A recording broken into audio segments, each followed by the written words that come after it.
All right, here we go.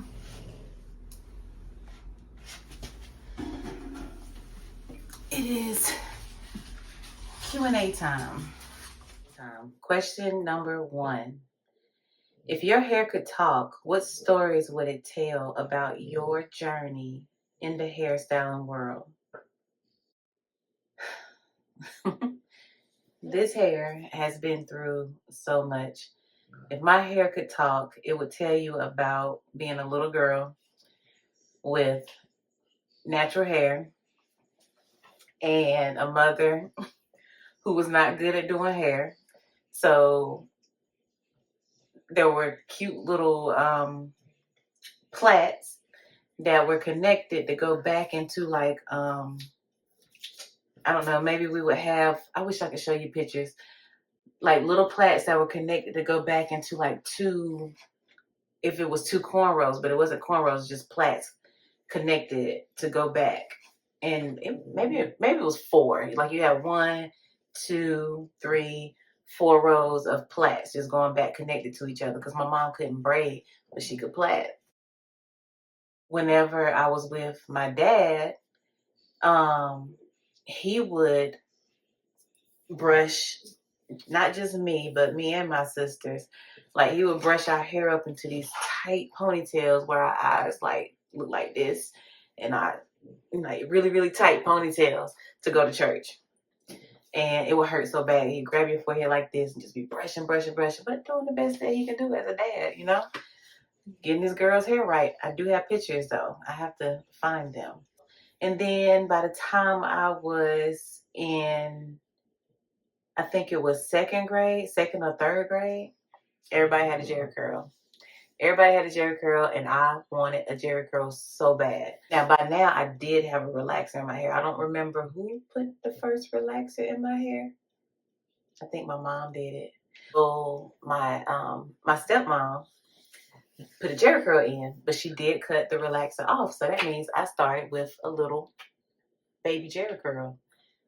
And I was happy. I was happy because I had a Jerry curl. And Jerry curls were known for making your hair grow fast. So I wasn't worried about the fact that I just had like this much hair. I just knew that I had a Jerry curl and that sooner or later I was going to have long hair because Jerry curls made hair grow fast. I was happy. Guess who wasn't happy? So that was what, like second or third grade. Wore that Jerry curl up until I think it was like 7th grade. 7th grade, I wanted my hair like my best friend from middle school, Tiffany. Tiffany had like the cutest mushroom like hairstyle with the little like hair down in the back. It was like the mushroom, cute. I wanted my hair like that, but I had a Jerry curl. So how am I gonna get my hair like that? So my sister, I don't know if she remembered this, but my sister Sharice, I think it was her friend Elisa that told her how to convert the Jerry curl, or you can blow dry it out and you could wear it like as if it was like relaxed hair. So, and then if you wet it again, I think it went back to Jerry curl.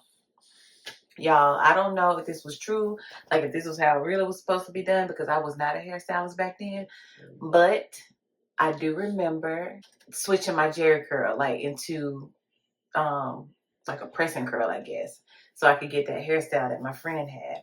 And it worked. I took my school pictures in that. That was 8th grade, 7th grade, 8th grade. 9th grade, I remember my sister, Cheryl, would take me with her to Dudley. And I remember like getting my hair done there, because what it was the students would pick these people that came in to get their hair done. And for the students, it was, you know, them getting experience on live clients. So they would do the hair, and then I think staff would go around and pick like the best hairstyles, and the best hairstyles would go in for a photo shoot. And from the photo shoot, you would make it into the Dudley book, the volume, their annual, you know, book. I never got that lucky, but my friend Tiffany did. She did. She got into one of the books. I don't remember which book, what volume, but Tiffany made it to the book. And at this time, I was relaxed. I don't remember exactly when it was. I want to say it was still like around the same time, ninth grade. Um, there was a hairstylist in High Point. She passed away not too long ago. But I went to her to get my hair done, and it was just like, I just wanted to be cute. Like, I sat in the chair, and it was just like, just make me cute. Her name was Swazette, and Swazette gave me the cutest, flyest pixie cut ever. Like, Tony Braxton, which is my birthday twin. Tony Braxton, cute, okay? And that's when I fell in love with short hair. Being that I was raised by my dad, it was just hard for me to like get my hair done on a regular basis. So, because he was a man, so he didn't understand like how important that really was for me to get my hair done the way I needed to get my hair done. Ninth grade, 10th grade, 11th grade, 12th grade. That's when I started fooling around with my own hair and figuring it out. Hair color, I was coloring my hair. The microwave ponytail was my best friend. Like, it got me through my senior year. I got real creative with that weave and that microwave ponytail. I think a lot of us did. But so that was in the 90s too. I'm gonna go ahead and let y'all know that was like, I graduated in 95. So in the 90s we were rocking the microwave ponytail. And yes, I was experimenting with hair color. I was doing it all. And at that time, like, I still didn't think that I was gonna be a hairstylist. So yeah, my hair went through it all. Can you tell us about your hair journey into the hairstyling industry? So, like I said earlier, I never thought that I was going to be a hairstylist. It started with me doing my hair in high school. Once I started playing around with my hair in high school, that's when I learned that I could do it, because I had to do it. Like, that was the only way I was going to look like something. I had to learn how to do my hair. But when I graduated from high school, I thought that I was going into the Air Force. Like, I was really so undecided about what I was going to do with my life. Like, I had no clue what I was going to do with my life. When I was younger, I thought I was going to be a fashion designer. Then as I got older, fashion changed to interior design. Like, I thought that I was going to go to school to be an interior designer. But when it was time for me to graduate from high school, it's like it just came so fast, and it was like, what are you gonna do? Because I wasn't ready. My dad was a Marine, so the service just started sounding like the way to go. And I really thought that I was going into the Air Force. He did not want me to be a Marine. He did not want me to go into the Army. He was like, if you're gonna do anything, go into the Air Force. So I was on my way into the Air Force. And what happened to me was, I was going with the recruiter to take a practice test for the ASVAB. And I took the practice test, and I got so discouraged about this one part on the test that I thought I was like doing great. But it's this section on the test where, like, wheels might be turning this way and another wheel might be turning that way. So then it's like, so this is A and this is B. So which way is wheel C turning?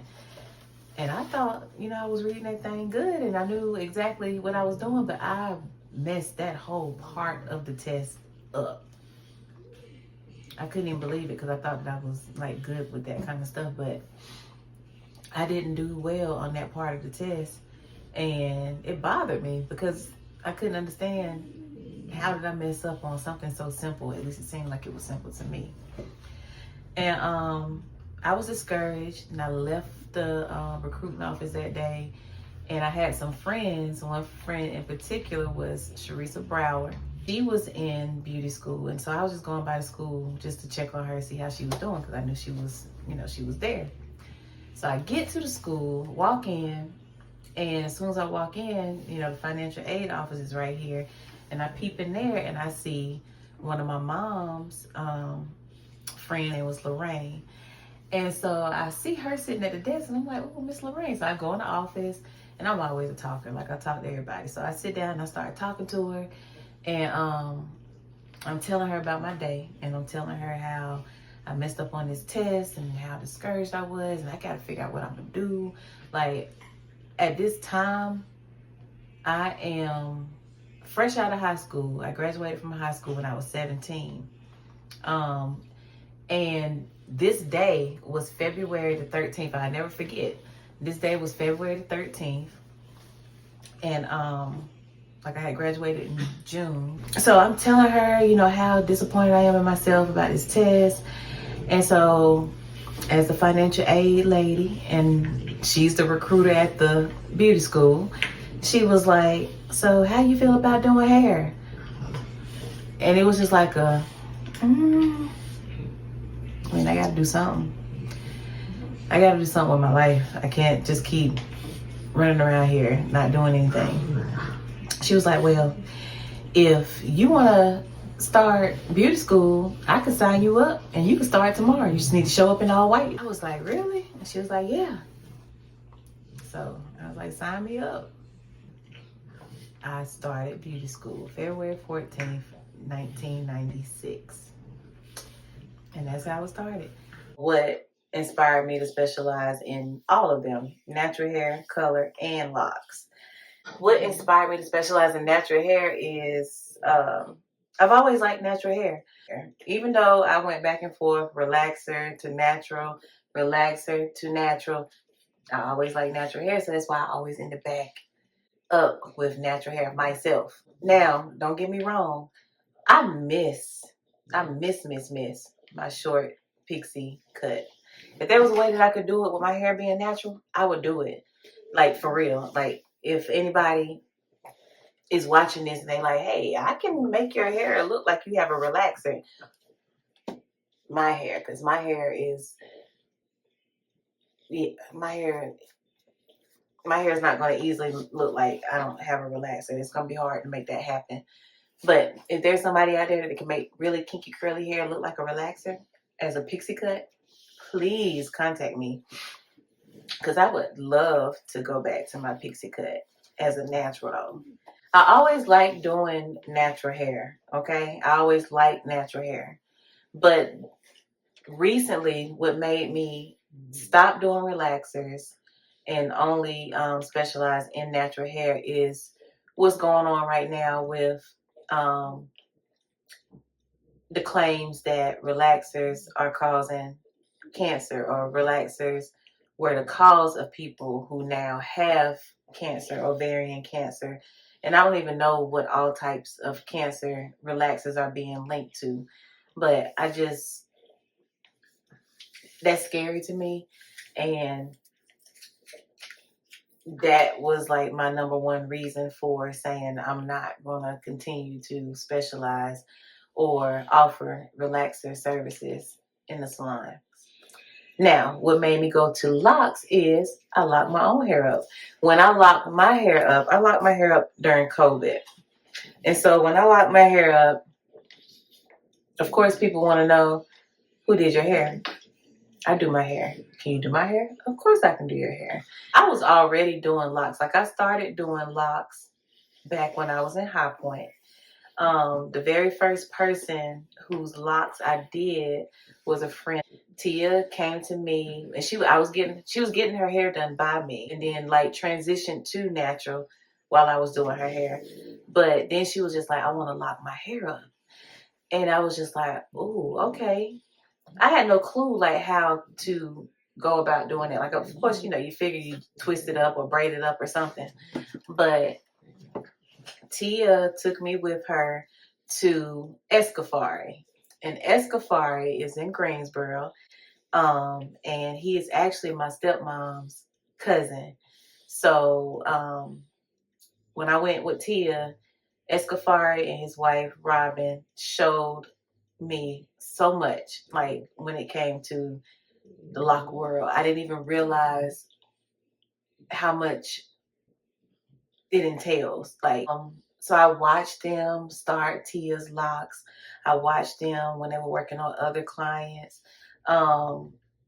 So from that point, Tia, I think she still did go to Escafari some, but she was also coming to me because I learned a little something while I was there. And so she was like my first lock client. And then I had my brother-in-law, Derek, he started Locs. So that was like another client that I started, and his hair like grew way down his back. I can name like a few clients that I had that I started their Locs, and it was all based off of learning from my experience going over there with Tia to Escafari. But yeah, I started a lot of Locs out there. I don't know, like I can't name everybody, but yes, I started a lot of Locs out there. But and that was like back in, so Tia was like 99. So from 99 up until I've been starting Locs. Now, color. When it comes to color, I love color. What I love the most about color is the transformation. I love it. Like I love doing color. I don't care what color it is. I love it. Now, I'm gonna be honest.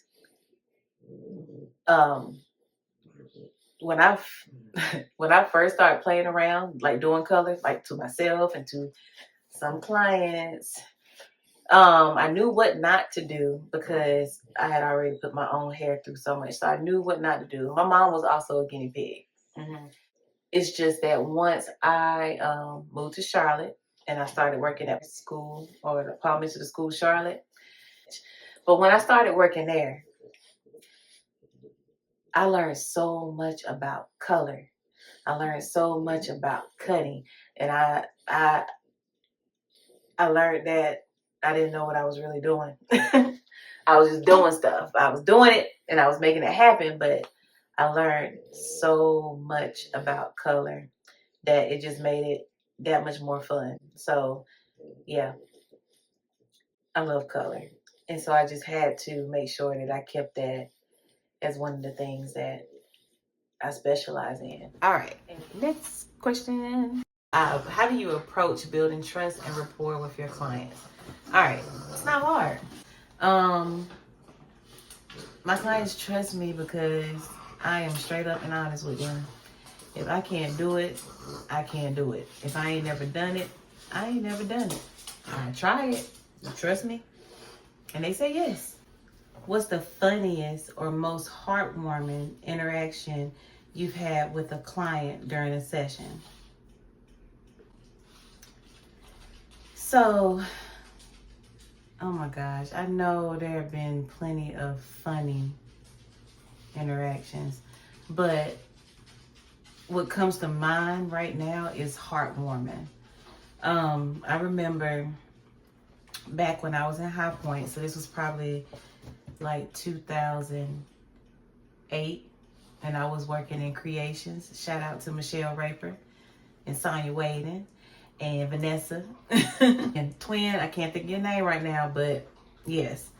So that was us at Creations. But this little girl came in. She was probably in like 5th or 6th grade. I want to say she was in 6th grade. And again, I have pictures of this. So this little girl was being bullied. She was being bullied because she, her hair was super short.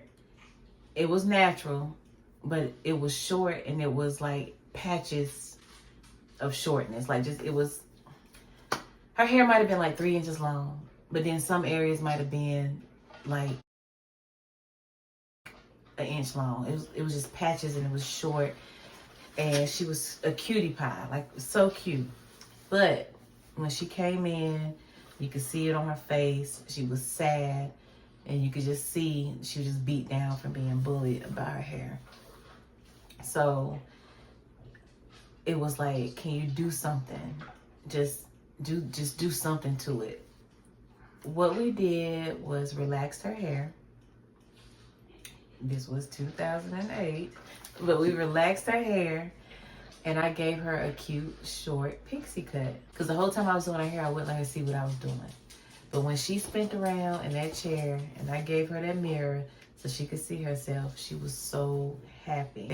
That was very special. Like to this day, I would never ever forget that. And I wonder if she remember me.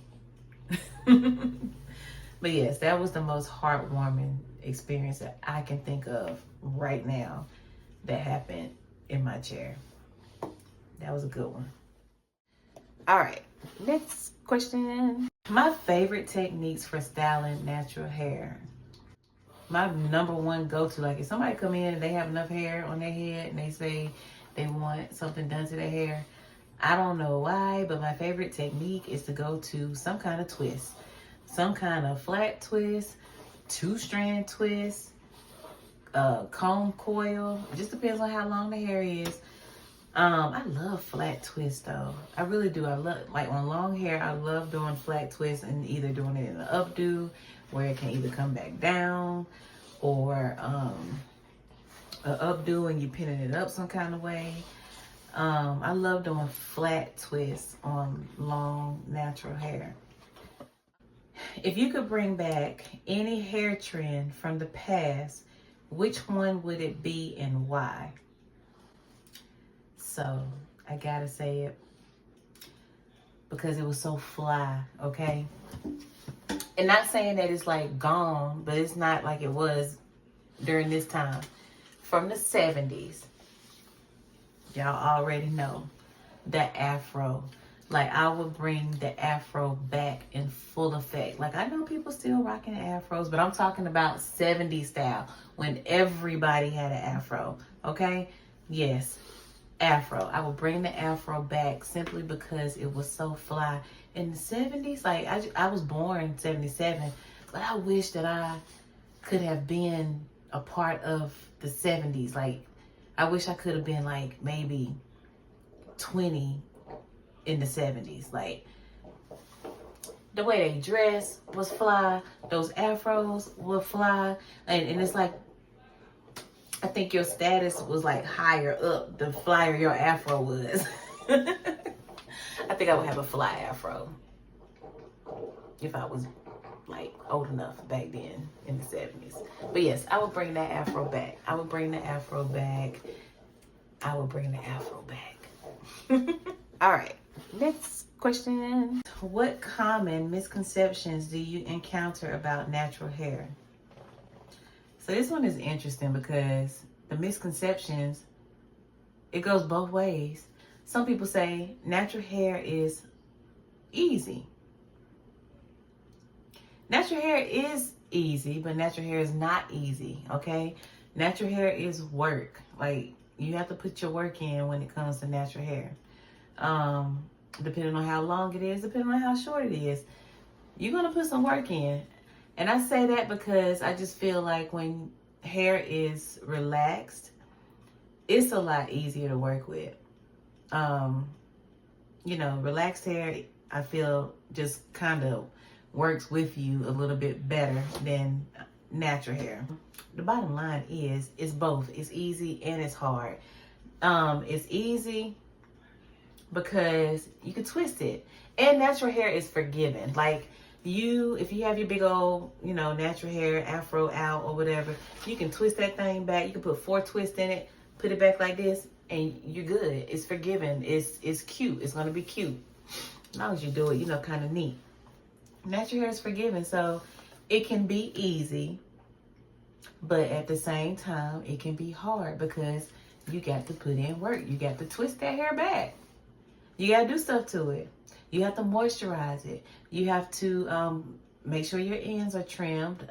And that's hard to do because a lot of times you can't see when they need to be trimmed. But you know, because when you're trying to comb through it, it acts funny. It's going to act funny.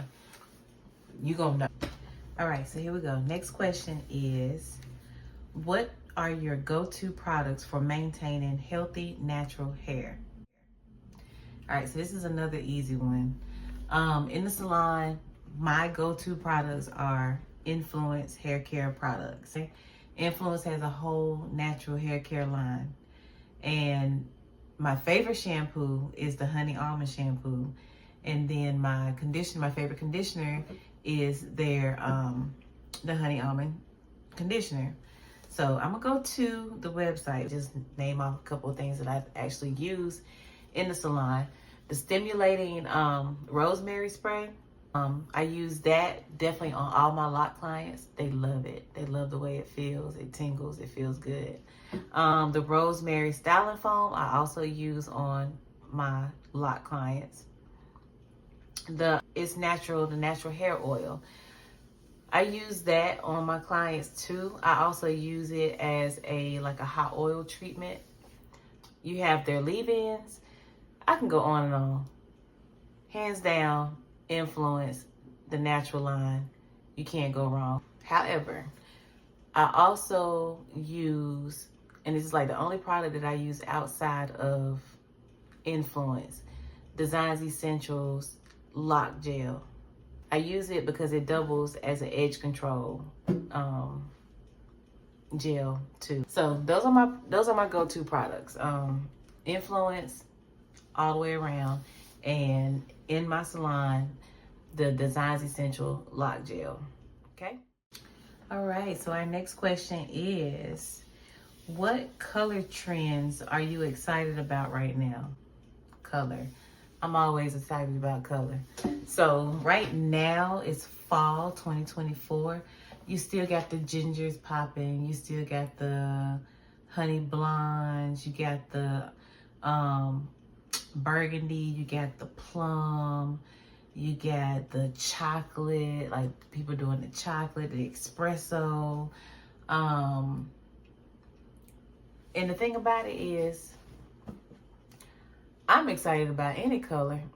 I don't care what color it is you come in and say you want. I'm excited about it, but I am loving the fall colors right now. I'm here for it all. I love color. Like, I love color. I love watching the transformation. I love color. So I'm here for any trend, any color trend. I'm here for it. Right? What techniques do you use for maintaining and retwisting locks? So I palm roll, okay?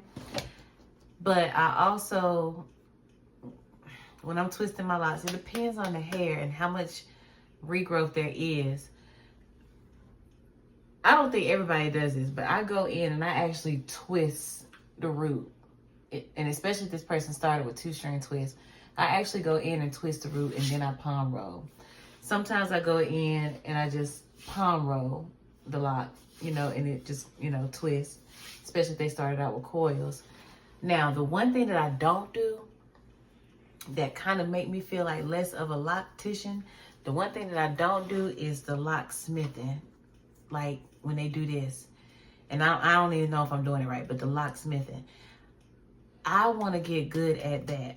If you could style any celebrity's hair for a day, who would it be and what look would you create? I had to think about this one for a second because back in the day, like, I always wanted to do Mary J. Blige hair. Like when I first started doing hair, then it was like, ooh, it'd be neat to do Prince hair. And he's gone. And then, I don't know. So I had to think about it for a second. And honestly, whose hair I would love to do, and not because she need her hair done, it's just that on the show, when I used to watch the show, I would be like, dang, I wish I could be on that set doing some natural hair. Issa Rae, okay? I would love to do Issa Rae's hair. And like I said, not because like her hair need to be done or anything, but she always had the cutest natural hairstyles. And it was just like cute, simple, cute. And I'm like, I could do that. Like, I need to be on that show doing some of that natural hair. Like, I wish that I was on Insecure set doing some natural hair. So Issa Rae would be my girl. That's who I would have in my chair just for a day and get her unvexed, not worried about anything, watching TV and drinking some of her wine. You know what I'm saying? Mm-hmm. What styles do you enjoy creating with locks? I mean, it sounds so simple. It sounds so simple, but I love when I do locks and I do the retwist and people just want a 2-string twist with their locks. And I put the balls on the end. I always 2-string twist it, and then like right on the end, I like put the ball and rubber band it so it's like a little ball on the end. But I don't know why I love that look, and especially on somebody that has a nice head full of locks. 2-string twist, that's my go-to. Okay, next question says, what common questions do clients have about starting or maintaining locks? The number one question is how to start. Like, should they start with coils or should they start with two-strand twists?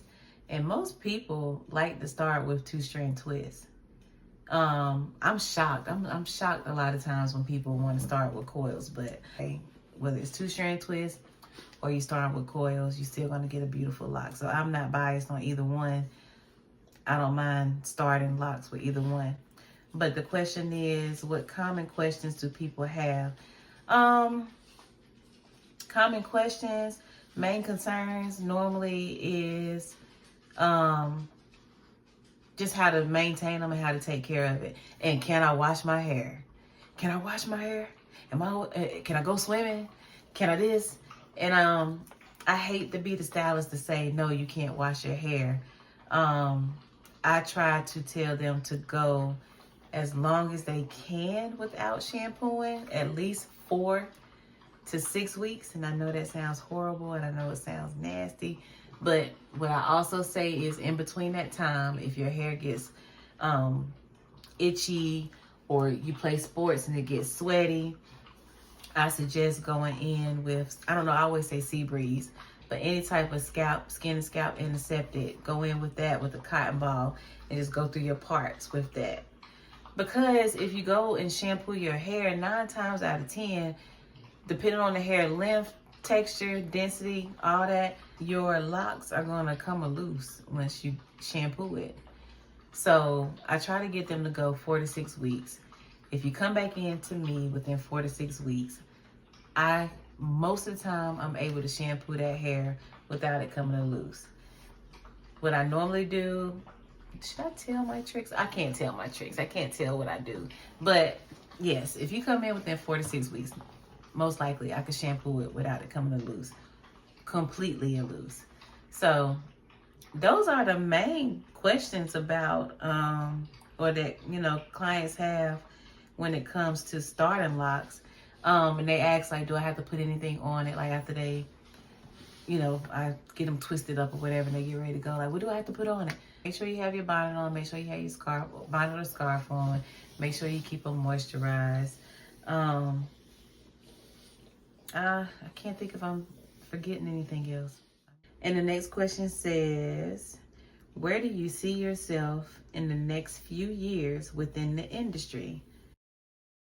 But I want to be known for doing locks, okay?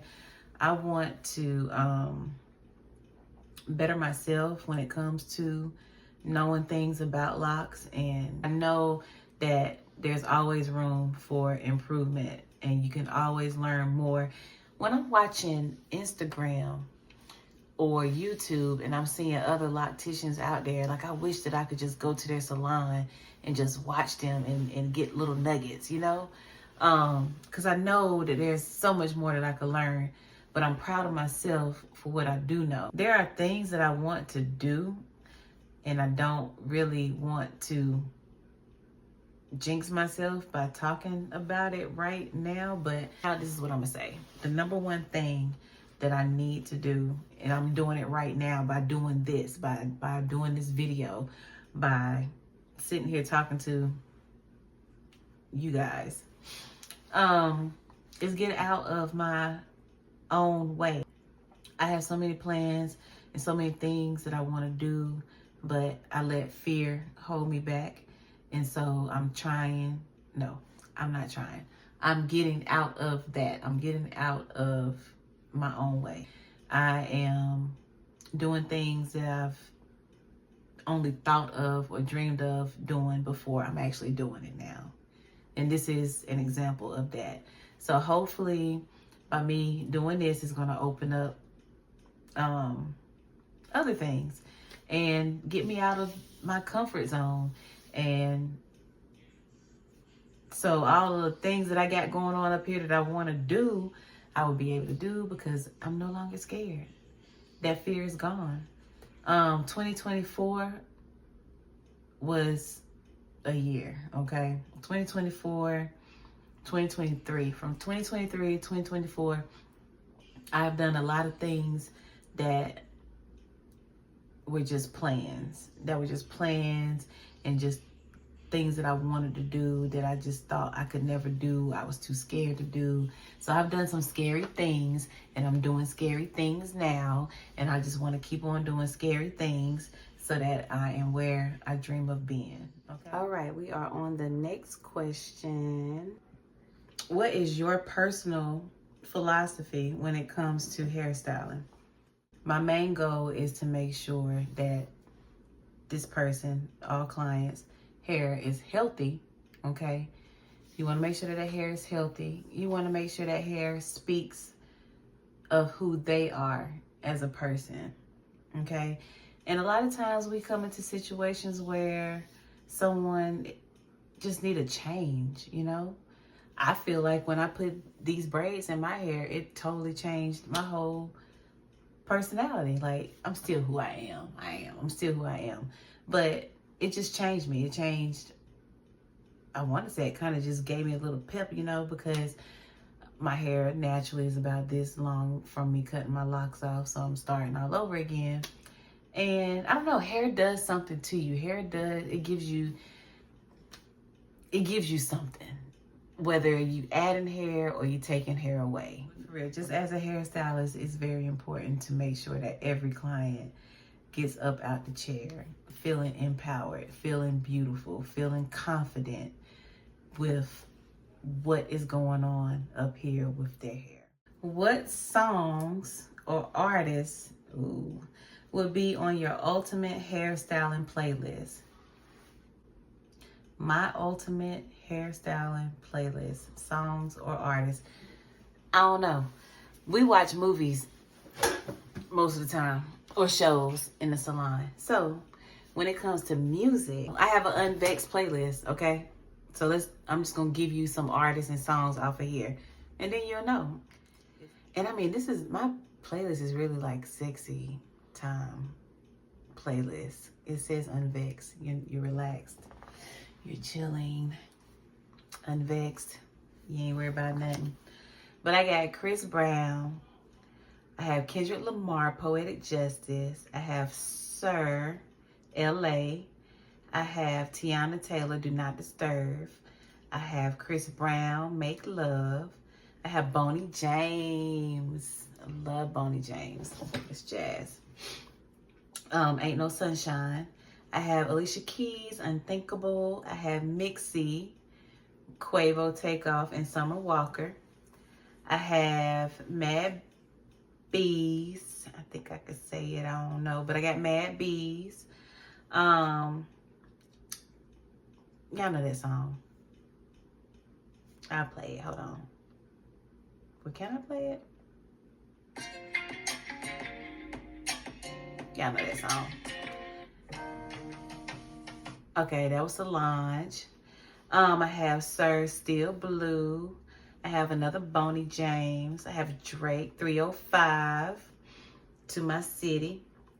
I have SZA, I Hate You. I have I have Giveon. I got all Giveon on here because I just love him. Let's see, once I get past him, I do have Cardi B and Bruno Mars with Please Me, Baby. I have Kevin Ross. I have Eric Roberson. I have Kevin Ross again. I have Kalani. I have Lucky Day. Queen Naja. Do I keep going? I'm trying to go through the whole playlist. It's a lot of songs on here, y'all. And we have finally come to the final question here, and it says, how do you define success in your career?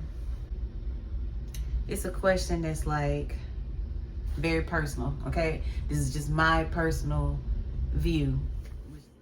I consider myself successful because I've been doing this for 28 years and I'm still doing it, okay?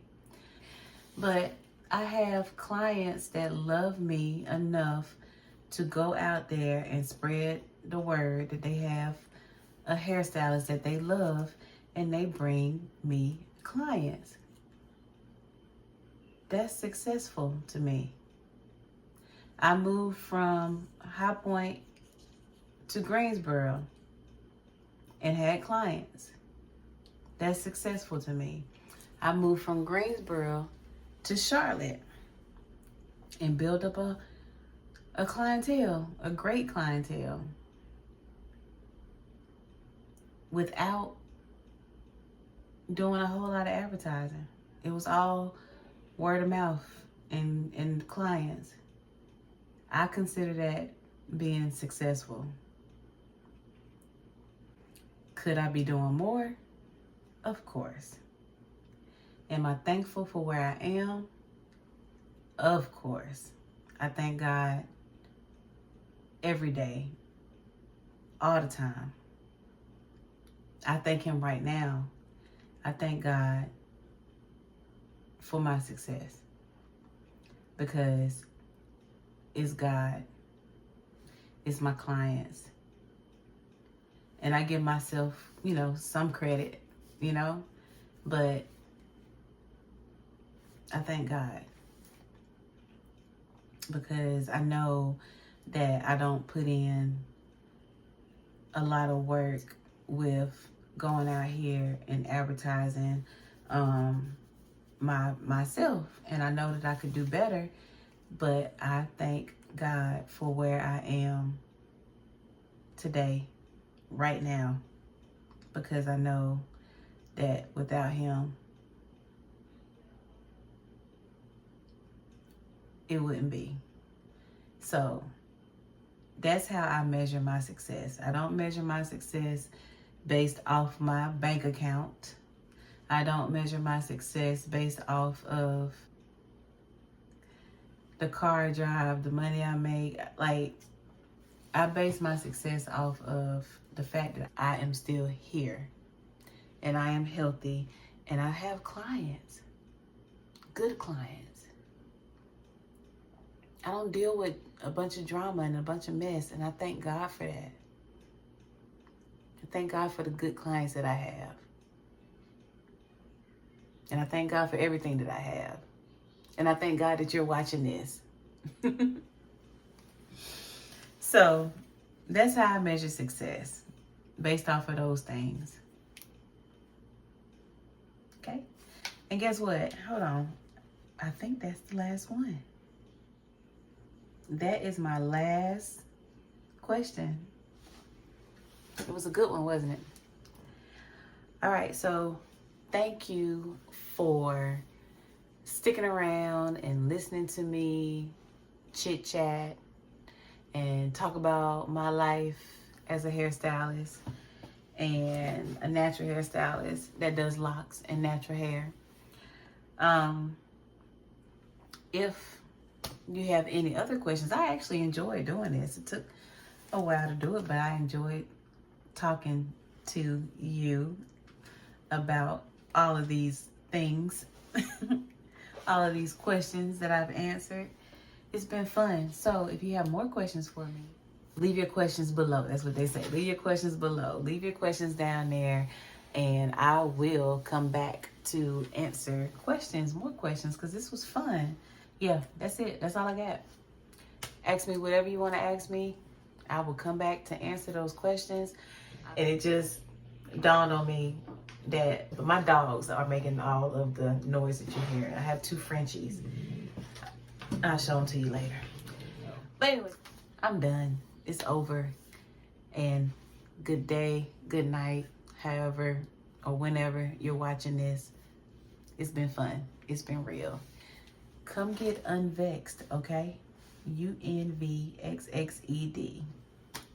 Peace.